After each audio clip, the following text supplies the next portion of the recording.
तर संतोष देशमुख हत्या प्रकरणातील सर्व आरोपींवर मकोका लावण्यात आलाय।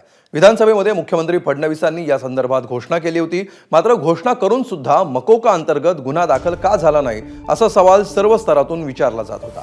अखेर आज सुदर्शन घुले, सुधीर सांगळे, विष्णू चाटे, जयराम चाटे, प्रतीक घुले आणि महेश केदार त्याचबरोबर कृष्ण आंधळे यांच्यावर मकोका लावण्यात आलाय।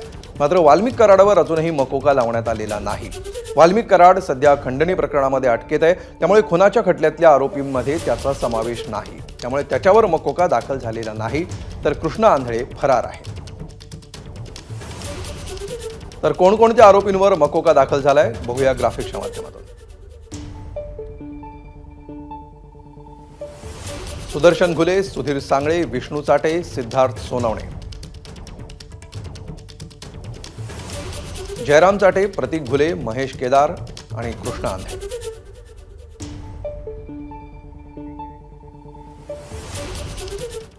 तर या सगळ्या आरोपींवर मकोका लावल्यानंतर नेत्यांनी काय प्रतिक्रिया दिली आहे पाहूया। सीआयडीच्या तपासाच्या दरम्यान ज्या काही बाबी उघडकीस आलेल्या आहेत त्यानुसार हा मोका लावणे ही अतिशय योग्य कारवाई आहे आणि मला असं वाटते की हे एक तपासाच्या दरम्यानचं एक चांगलं आणि पहिलं पाऊल आहे। दादा आम्ही भाषणात बोल, मला माहिती आहे मोका लागला आता नाही। माननीय मुख्यमंत्र्यांनी हाऊसमध्ये जाहीर केलं ना, मोका लावला, ह्याच्यात नाविन्य काय? मोका लागणारच आहे, अजून बऱ्याच लोकांवर मोका लागणार आहे। आता शिक थोडे झाले, चला आम्हा स्वागत म्हणजे काय ऑलरेडी डन। मुख्यमंत्र्यांनी सांगितलं होतं, साहेब बोलले होते त्याप्रमाणे गुन्हा दाखल झाला। जितके आरोपी आहेत त्या सगळ्या आरोपींवरती मोका आणि जे खंडणीतले आरोपी आहेत, जे खुनातले आहेत, हे दोन्ही एकच, हे वेगळे नाही आहेत। यांना सगळ्यांना 302 मध्ये घेतलं पाहिजे।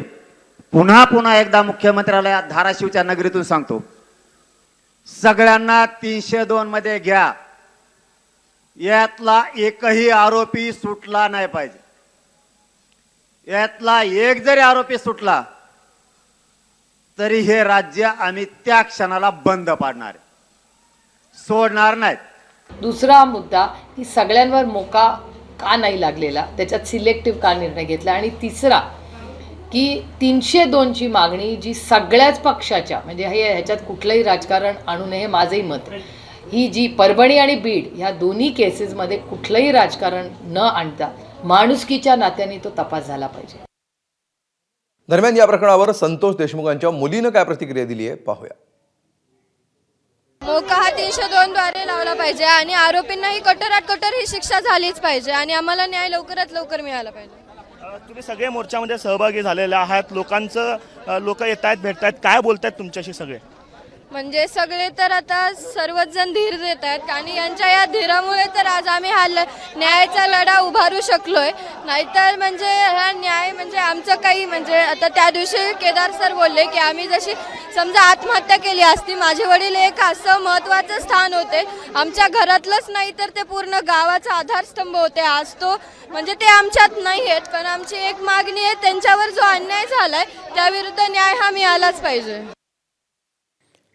तर संतोष देशमुख यांच्या हत्येच्या निषेधार्थ आज धाराशिवमध्ये सकल मराठा समाजाच्या वतीनं जन आक्रोश मोर्चा काढण्यात आला होता।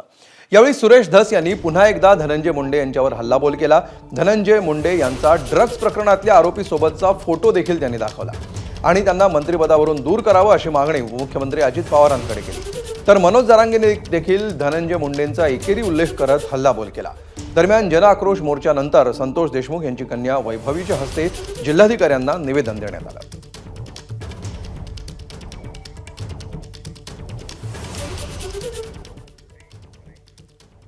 दरम्यान सर्व पक्षीयांनी आरोपांची राळ उठवली होती। नेमकं ते काय म्हणालेत पाहूया।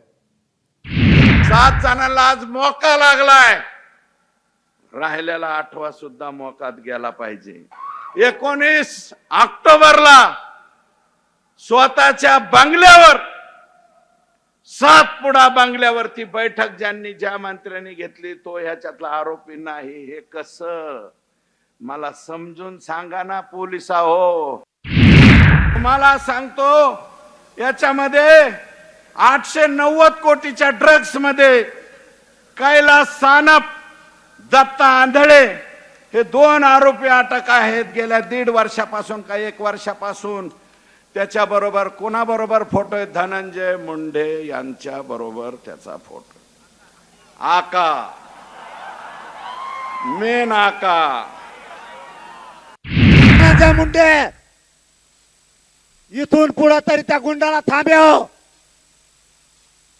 त्यांचा माज जर तुला थांबवता येणार नसला आणि तू ओबीसीचे नेते मराठ्यांच्या अंगावर घालून त्यांना आंदोलन करायला लावणार असला तर एक लक्षात ठेव, वेळ प्रत्येकावर येते. ज्या वेळेस तुमच्यातलं कोणी मारलं किंवा मेलं जाईल त्यावेळेस एक लक्षात ठेव, आमचा संतोष भैयाचा तुम्ही जीव घेतला, त्यानं तुझं पोट भरलं नाही, तरी तू जर मोर्चे काढायला लावत असला तर मराठ्यांनी सुद्धा प्रति मोर्चे मग नंतर काढायचे का? मी पहिल्या दिवशीपासून आमची मागणी तीच आहे. अजून सुद्धा वाल्मिक कराडला मोक्यात घेतलं नाही.